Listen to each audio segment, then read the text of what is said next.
మీరు పక్క రాష్ట్ర ముఖ్యమంత్రి, కేంద్రంలో మీకు పలుపాడి ఉండొచ్చు, మోడీ గారు మీరు ఏం చెప్తే అది వినొచ్చు. అంత మాత్రాన మీ ప్రాజెక్టులకు అన్ని అనుమతులు వస్తాయని మీరు అనుకుంటే అది భ్రమ. ఈరోజు 3000 టీఎంసీల మిగులు జలాలు గోదావరిలో ఉన్నాయి అని మీరు నమ్మితే, చంద్రశేఖరరావు చెప్పిండని కాదు, చంద్రబాబు నాయుడు గారు నమ్మినప్పుడు గోదావరి బేసిన్ మీద తెలంగాణకు 968 టీఎంసీల నీటి కేటాయింపులు ఉన్నాయి.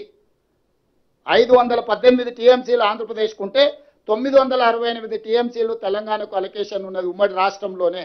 మా 968 టీఎంసీల వరకు తెలంగాణ ప్రాజెక్టులకు బ్లాంకెట్గా మీరు ఎన్ఓసి ఇవ్వండి. మా సమ్మక్క సారక్కకు అడ్డం పెడతారు, మా సీతారామకు అడ్డం పెడతారు, మా కాళేశ్వరంకి అడ్డం పెడతారు.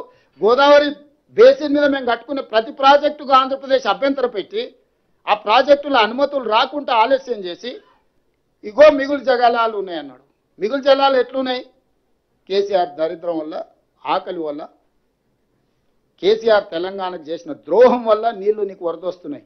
సముద్రంలోకి పోతున్నాయి. 100 సంవత్సరాల ఆవరేజ్.